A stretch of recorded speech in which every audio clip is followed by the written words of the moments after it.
pieds qui sont par ici, derrière moi, 3 d'entre eux ont probablement 4 siècles et ça représente les plus anciennes vignes de raisin blanc au monde. Cette vigne est la seule vigne existante, survivante, de verjus. Le verjus, c'est pas seulement de prendre des raisins verts, c'est un cépage au départ. Un cépage qui permet de faire un vin ou de faire une sauce. Et ce cépage verjus, vous l'avez devant vous, et il n'y en a nulle part ailleurs. Soit il vient, selon la légende d'Ashkelon, c'est pas totalement impossible. Il y avait un établissement des jésuites à Ashkelon avant que celui-ci ne soit construit. Et les jésuites avaient des échanges entre leurs établissements, ça c'est certain. Soit tout simplement, c'est un cépage autochtone qui était connu dans l'Europe de l'Ouest et dont nous avons le dernier exemplaire. Ce nouveau cépage est une véritable découverte pour les œnologues champenois.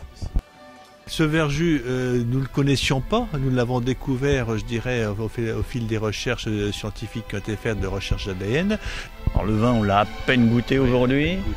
Dire que le verjus est un cépage particulièrement adapté pour la production de vin.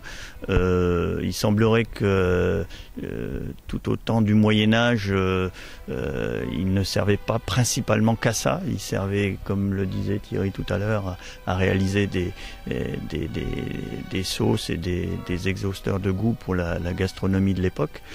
Est-ce qu'avec les pratiques œnologiques modernes, on pourra tirer la quintessence de ce cépage et peut-être finalement en faire un vin et un vin original de par à la fois l'origine de ce cépage et ses pratiques qui, elles, n'existaient pas au Moyen-Âge? L'aventure nous le dira. Une des tâches du futur, c'est de refaire la fameuse sauce.